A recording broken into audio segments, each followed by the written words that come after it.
আজকে তোমাদেরকে আমি একটা বার্থডে ব্লগ দেখাবো। কার বার্থডে জানতে হলে কিন্তু পুরো ভিডিওটা দেখতে হবে। 8:30টার সময় কেক কিনে আমি মেট্রো করে চলে গেলাম হাওড়া স্টেশনের দিকে। রাত 9:30টায় আমার ট্রেন ছিল। হ্যাঁ জানি আমাকে খুব এক্সস্টেড লাগছে, কারণ আমি এইভাবেই সিম্পল নো মেকআপে ট্রাভেল করতে খুব পছন্দ করি। আমার কাছে মেইন জিনিসটা হলো কমফোর্টেবল থাকা। ট্রেন টাইমিংয়ের অনেকটা আগেই আমি স্টেশন পৌঁছে গেছিলাম। তো 15-20 মিনিট অপেক্ষা করার পর ট্রেনটা ঢোকে স্টেশনে। আমি কিন্তু হাওড়া টু জামালপুর এক্সপ্রেসে উঠেছিলাম। তো আমি অনেকটা পরে গিয়ে রিয়েলাইজ করি এই ট্রেনটা কিন্তু আমার জন্য খুব একটা সেফ না এত রাতের বেলা। তো যাই হোক, কোনোরকমভাবে চলে গেলাম সেফলি মুড়ি খেতে খেতে। ভেবেছিলাম ট্রেনটা 11:30টার মধ্যে স্টেশন ঢুকিয়ে দেবে, কিন্তু না, ট্রেনটা আধা ঘন্টা লেট করে। তাই আমাকে তাকে টেক্সটে উইশ করতে হয়। তাই খুব একটা সিম্পল টেক্সট দিয়ে ছেড়ে দিয়েছিলাম, কারণ তোমরা দেখতেই পাচ্ছ এখানে আমাকে অনেকবার ভিডিও কল করেছিল, যেটা আমি রিসিভ করিনি, কারণ আমি জানতে দিতে চাই না যে আমি তাকে সারপ্রাইজ দিতে যাচ্ছি। তো একটা সিম্পল টেক্সট করে আমি ছেড়ে দিয়েছিলাম। তো তার রিপ্লাইটা তোমরা নিশ্চয়ই দেখতেই পাচ্ছ, একটু অফেন্ডেড হয়েছিল। তো ফাইনালি ট্রেনটা 12:10-এ পৌঁছায় বোলপুর স্টেশনে। তো তোমরা নিশ্চয়ই বুঝেই গেছো আমি কাকে সারপ্রাইজ দিতে যাচ্ছি। তো চলো আগে দেখতে থাকি ভিডিওটা। আমি তারপর একটা টোটো ধরে চলে গেছিলাম ওর বাড়িতে। খুব বেশি দূর না, স্টেশন থেকে 10 মিনিটের ডিস্টেন্সে ওর বাড়ি। তো বাড়ির সামনে গিয়ে ওর মাকে ফোন করি, আর বাবা মা এসে কিন্তু দরজাটা আমাকে খুলে দেয়। দেখতেই পাচ্ছ তোমরা, ওরাও আস্তে আস্তে চুপি চুপি দরজাটা খুলছে, যাতে সে জানতে না পারে আমি এসছি তাকে সারপ্রাইজ দিতে। কেউই কিন্তু জানতো না যে আমি আসবো, তো সবাই সারপ্রাইজড হয়েছিল আমাকে দেখে। তারপর কিন্তু কেক ঠেক সাজিয়ে আমি একদম দরজার পেছনে লুকিয়ে দাঁড়িয়ে গেছিলাম। তো চলো এবার সেই ফাইনাল টাইম, যখন ও সেই সারপ্রাইজটা পেলো, ও তো একদম ভাবতেই পারিনি আমি আসবো। ওর মুখে হাসি দেখে সেটা বোঝা যাচ্ছিল যে ও কতটা খুশি হয়েছে। Happy birthday to you. ফোনটা না পাকা চালিয়ে দাও। বাবাকে খাওয়া, বাবাকে আগে খাওয়া। ওকে খাওয়া।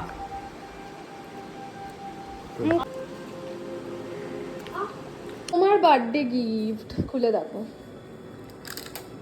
ওর বার্থডে গিফট শন পাপড়ি।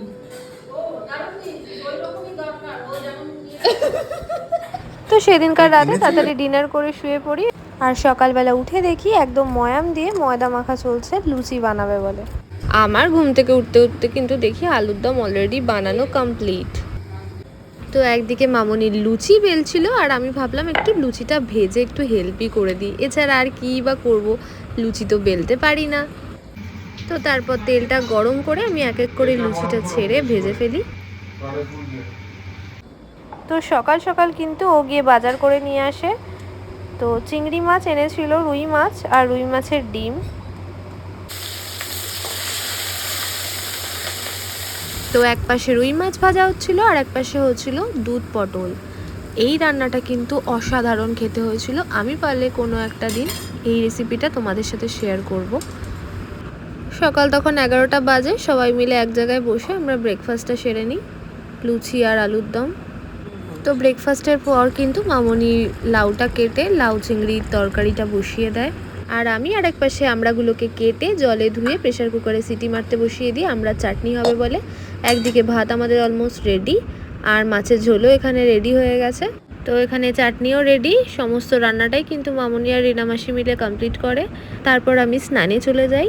স্নান সেরে এসে দেখলাম মামনি এরকম গেটের বাইরে খুব সুন্দর একটা আলপনা দিয়েছে। কত সুন্দর করে প্রত্যেকটা দুয়ারে কিন্তু মামনি এই আলপনাগুলো দিয়ে রেখেছে। তো ফুলের সাজে নিয়ে বসে গেলাম পুজো দিতে। তারপর কিন্তু ছোট্ট গপুকে স্নান করিয়ে আমি একটা সুন্দর জামা পরিয়ে দিই। তোমরা বলো কেমন লাগছে আমার গপু সোনাকে। এটা হচ্ছে আমার ছেলে, ওর নাম হচ্ছে ম্যাগি। তো ওরই চিকেনটা সেদ্ধ করছিলাম।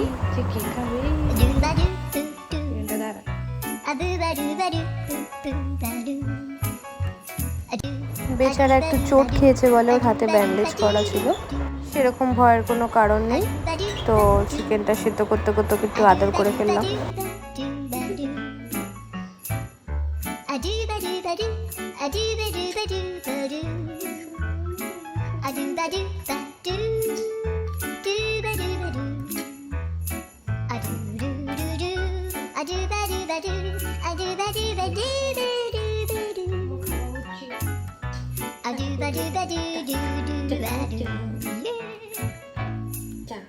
তো রাতের মেনু কিন্তু ছিল চিলি চিকেন আর রুমালি রুটি। ওর কিছু ফ্রেন্ডস আসার কথা ছিল, তার জন্য এখানে চিকেন পকোড়া ভেজে নেওয়া হচ্ছে, দেন ওটা চিলি চিকেনে অ্যাড হবে।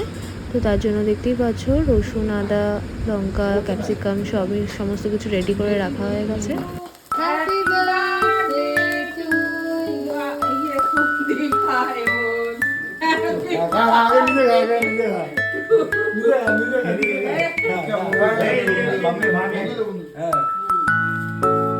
খাইছি কালকে মাকে বাবা কি দারুণ স্পর্শ